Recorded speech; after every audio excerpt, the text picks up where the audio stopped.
शुरुआत में यहाँ पे हमें दिखाया जाता है रिपोर्टर्स का सीन, और ये सारे के सारे रिपोर्टर्स इधर इस हंटर एसोसिएशन के हेडक्वार्टर्स के सामने खड़े हुए होते हैं। ठीक है, मतलब ये रीएवैल्यूएशन सेंटर है, यहाँ पे रीएवैल्यूएशन होता है, तो ये सब के सब लोग यहाँ पे खड़े होते हैं। इनको कुछ न्यूज मिली होती है। अब न्यूज क्या मिली होती है मैं आपको बताता हूँ। ठीक है, अब ये लोग नोटिस करते हैं यहाँ पे एकदम से दो गाड़ियां आके रुकती है। इसमें बेक युनहो व्हाइट टाइगर गिल्ड का और चोई जोंगिन होते हैं हंटर्स गिल्ड का। ठीक है, अब ये दोनों भी यहाँ पे आए होते हैं और आपको पता है काफी जाने माने बंदे हैं। अब ये लोग सोचते हैं कि ये प्रेस यहाँ पे क्या कर रहे हैं, रिपोर्टर्स क्या कर रहे हैं।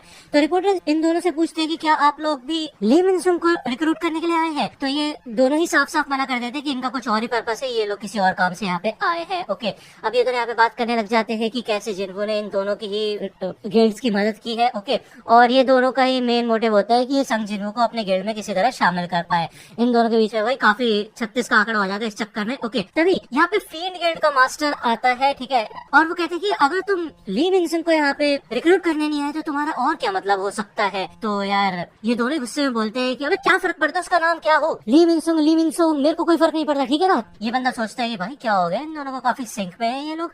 तभी यहाँ पे जिन्हो आ जाता है, वो सोचता है कि यहाँ पे इतने सारे रिपोर्टर्स क्या कर रहे हैं। दूसरा यहाँ पे हमें जिन्हा के स्कूल का सीन दिखाया जाता है। अब लड़कियां काफी ज्यादा एक्साइटेड होती है ली मिनसुंग के इंटरव्यू के लिए, क्योंकि भाई ली मिनसुंग वैसे एंटरटेनमेंट इंडस्ट्री में काफी ज्यादा पॉपुलर है, मतलब एक तरीके का एक्टर है वो। ठीक है, तो सारी लड़कियां उसको जानती है।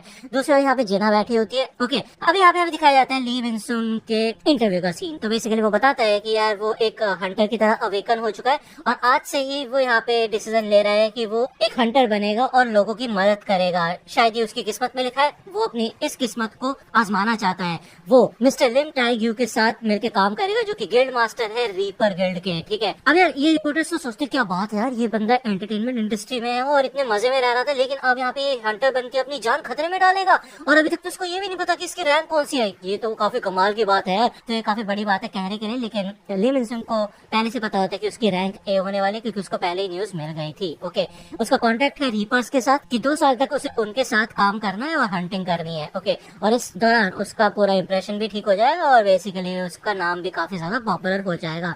तभी यहाँ पे साइड में गार्ड होता है जो कि जिन्हो को रोकता है। वो कहता है ओए यहाँ पे एंट्रेंस बंद हो चुकी है, बाद में आना, क्या काम है तुम्हें यहाँ पे।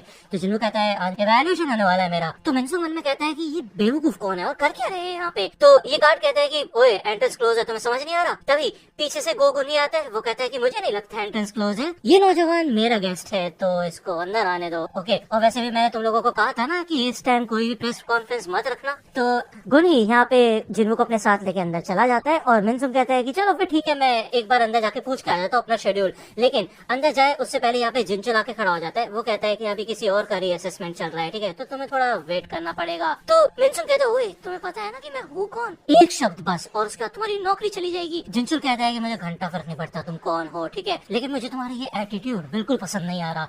यहाँ पे हमें अंदर का सीन दिखाया जाता है और हमें दिखाया जाता है कि चोई जोंगिन और बेक काफी देर से इधर इंतजार कर रहे होते। तो गुनी बताता है कि इन्हें जब पता चला कि तुम्हारा आज रिजल्ट है तो ये लोग यहाँ पे आ गए। ओके, पिछले 2 साल से कोई भी एस रैंक का हंटर यहाँ पे नहीं आया है, तो ये लोग भी काफी ज्यादा इंटरेस्टेड है। अब ये एक रूम के अंदर आ जाते हैं। इस रूम के अंदर गोगुन ही, जिन्हो और इधर रीअसेसमेंट वाला जो बंदा होता है वो होता है। ओके, उससे पूछा जाता है कि तुम्हारे स्किल्स के बेसिस पे हम तुम्हें जज करेंगे, हंटर एबिलिटीज तुम अपने दिखाओ, हमें क्या क्या कर सकते हो। ओके, क्या क्या पावर्स है तुम्हारे अंदर। तो इधर जिन्हो अपने कुछ शैडो सोल्जर्स को बाहर निकालता है। ओके, वो कहता है अच्छा तो तुम एक मेज हो, तुम शैडोज को समन कर सकते हो। तो गुनी कहता है कि देखो हमने तुम्हारी रिपोर्ट पढ़ी है और जिनचुल की रिपोर्ट में साफ लिखा था कि तुम इससे ज्यादा कर सकते हो, तो ठीक है फिर दिखाओ हमें। तो जिन्हो कहता है यार ठीक है यार, मतलब इतना छुपाने का कोई मतलब नहीं बनता, सबको पता ही है। तो यहाँ पे अपनी सारी शैडोज को बाहर निकाल देता है, मतलब ज्यादातर शैडोज को। अब जब वो अपनी शैडोज को निकाल रहे होते हैं तो ऑब्वियसली बात है बाहर खड़े हुए चोई जोंगिन और बेक युनहो को साफ साफ महसूस होता है अंदर का ऑरा कि भाई खतरनाक तरीके से बढ़ने लगी है एनर्जी, और ये लोग समझ जाते हैं कि भाई ये है असली पावर संग जिन्हो की।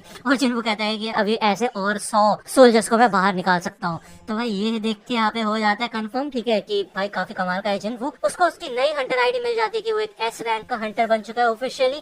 यहाँ पे वो अपना कार्ड लेके बाहर आता है। तो बेक और चोई जोंगिन दोनों से बात करने के लिए रोकते हैं, बोलते हैं कि हम तुम्हारा थोड़ा टाइम ले सकते हैं। तो जिन्हो कहता है मुझे माफ करना, मैं थोड़ा बिजी हूँ। ओके, जैसे वो इस डोर से बाहर निकलता है तो दूसरे यहाँ पे हमें दिखाया जाता है जिन्हा के स्कूल का सीन। अगर आपको याद होगा ना, उसकी फ्रेंड जो कि एक मिशन में भी गई थी, वो आइस बीस्ट वाले मिशन में जिन्हू के साथ, वो भी यहाँ पे होती है। वो कहती है, ओए जिन्हा देखो तुम्हारा भाई जिन्हू टीवी पे है। दूसरे यहाँ पे हमें माइनिंग टीम का भी सीन दिखाया जाता है। उनको भी पता चल चुका होता है और जूही को भी पता चल चुका होता है कि एस रैंक का हंटर है जिन्हू, और ये काफी कमाल की बात होती है।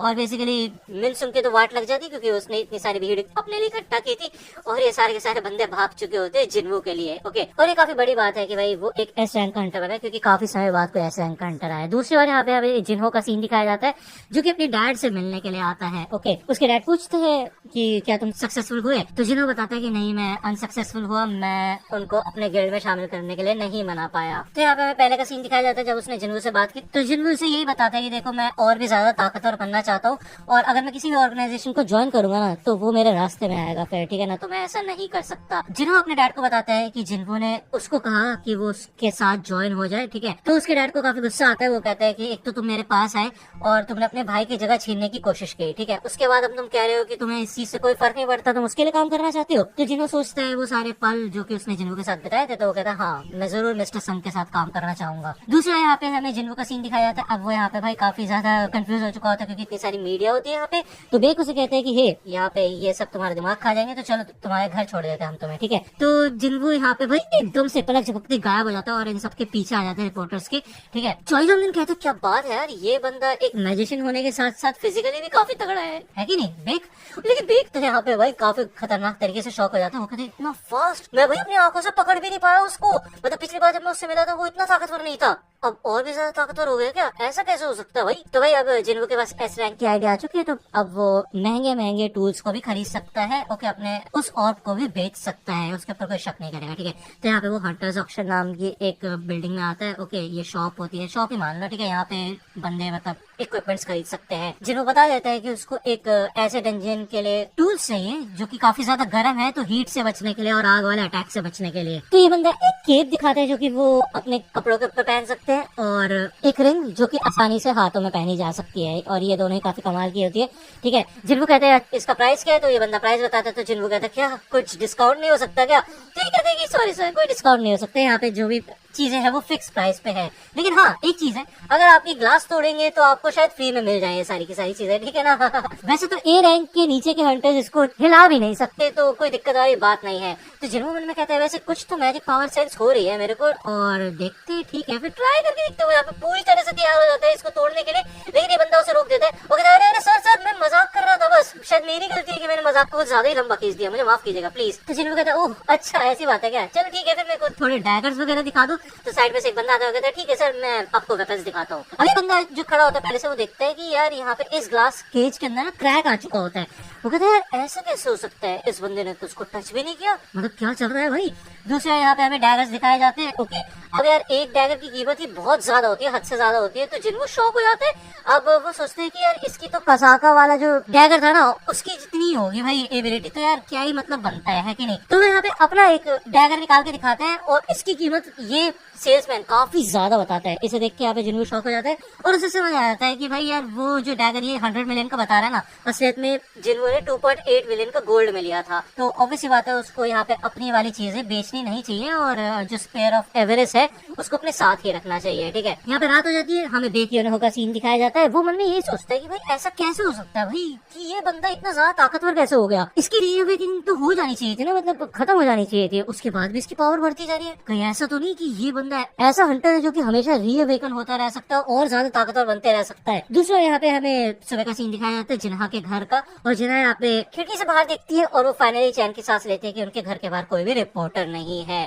ठीक है। वो काफी परेशान हो चुकी होती है। तो जिन्हों कहते हैं ओह क्या हो गया, रिपोर्टर्स को देख लिया, हो सकता है कि एसोसिएशन वालों ने भगा दिया हो। तो जिन्हा उसके ऊपर गुस्सा करने लग जाती है क्योंकि उसकी वजह से ये सब कुछ हुआ है। तभी यहाँ पे दरवाजा खटखटाया जाता है, मतलब बेल बजती है, तो उसको समझ आ जाता है कोई रिपोर्टर यहाँ पे शायद ऊपर आ चुका है। वो यहाँ पे गुस्से में दरवाजा खोलता है, लेकिन यहाँ पे कोई और नहीं बल्कि जिन्हो होता है। वो कहता है कि मैं आ चुका हूँ यहाँ पे सर। जिन्हो बिल्कुल सही टाइम पे आया होता है। जिन्हो उसे पकड़ता है और जिन्हा से कहता है कि हे मैं कल इसके साथ 1 हफ्ते के लिए बाहर जाने वाला हूँ, ठीक है ना, एक मिशन के ऊपर। ओके, तो कोई दिक्कत वाली बात नहीं है, ये मेरा ट्रस्टेड है बंदा, असिस्टेंट। ओके, तो जिन्हो भी उस ड्रामे में उसका साथ देता है। इधर रात में जिन्हो उसके घर पे सोता है, तो जब ये सब लोग सो जाते हैं तो जिन्हो इधर कारगिल गन के जो 4 बॉडी गार्ड्स थे ना उनको लेके आता है। अब आपको याद होगा 4 में से 1 को तो उसने ऊपर ही उड़ा दिया था तो उसकी शैडो एक्सट्रैक्शन हुई नहीं थी, तो 3 ही होते हैं यहाँ पे बेसिकली। ओके, तो यहाँ पे वो अपने एक गार्ड को जिन्हा के प्रोटेक्शन के लिए छोड़ देता है, बाकी वो एक छत पे आता है और अपने सारे शैडो सोल्जर्स को निकालता है और पूरी सिटी में पेट्रोलिंग करने के लिए भेजता है। अब भाई वो एक एस रैंक हंटर बन चुका ऑफिशियली,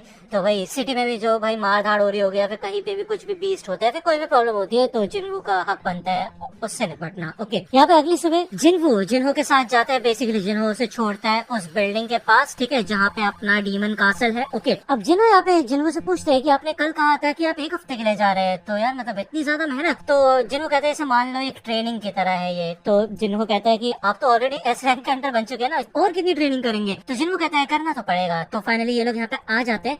अब यार बेसिकली ना हमें आसमान में ना कुछ उड़ता हुआ दिखाया जाता है, क्लैरिटी नहीं दी जाती लेकिन कुछ तो है, इसकी क्लैरिटी हमें एपिसोड के एंड में मिलेगी। ओके, फाइनली जिन्हू यहाँ पे इस डीमन कासल के अंदर फिर से आ चुका होता है, अपने रिंग पहन लेता है वो जो वाटर के साथ इंचेंटेड होती है, और विंड वाला केप पहन लेता है। दोनों को पहन के वो फुल्ली रेडी हो जाता है। अब जब वो यहाँ पे घुसता है ना, तो एक क्वेस्ट इन्फो उसे मिलता है इस डीमन कासल का, कि उसका जो मेन गोल है ना वो है डीमन मोनार्च को हराना। अब यार देखो, डीमन मोनार्च और मोनार्चिस के बारे में मैं अलग वीडियो बना चुका हूँ, वो सारे आप जाके देख सकते हो कमेंट सेक्शन में, या फिर मैं आई बटन में पिन कर दूंगा। एंड मेरे को साथ में ये भी बता देना, कुछ लोग कहते हैं भाई मोनार्च नहीं होता मोनार्क होता है, तो वो भी आप कंफर्मेशन दे सकते हो मेरे को, कोई दिक्कत वाली बात नहीं, जैसा आप बोलोगे मैं वैसा प्रोनाउंस करूंगा। ओके, तो काफी कमाल के रिवॉर्ड्स उसे मिल रहे होते हैं इस क्वेस्ट में। दूसरे यहाँ पे हमें जिन्हो के घर का सीन दिखाया जाता है। अब यार उसकी मॉम उसके डैड को ये कहती है कि वो घर छोड़ के भाग चुका है, कुछ दिक्कत वाली बात नहीं। तो उसके डैड कहते हैं देखो यार वो काफी अजीब होता जा रहा है, ठीक है, और अपनी मन मर्जी कर रहा है। तभी यहाँ पे उसके डैड को कुछ होने लग जाता है और उनकी आंखें बंद हो जाती है, वो नीचे कोलैप्स हो जाते हैं। डीमन कासल में इधर काफी बड़े बड़े मॉन्स्टर्स होते हैं,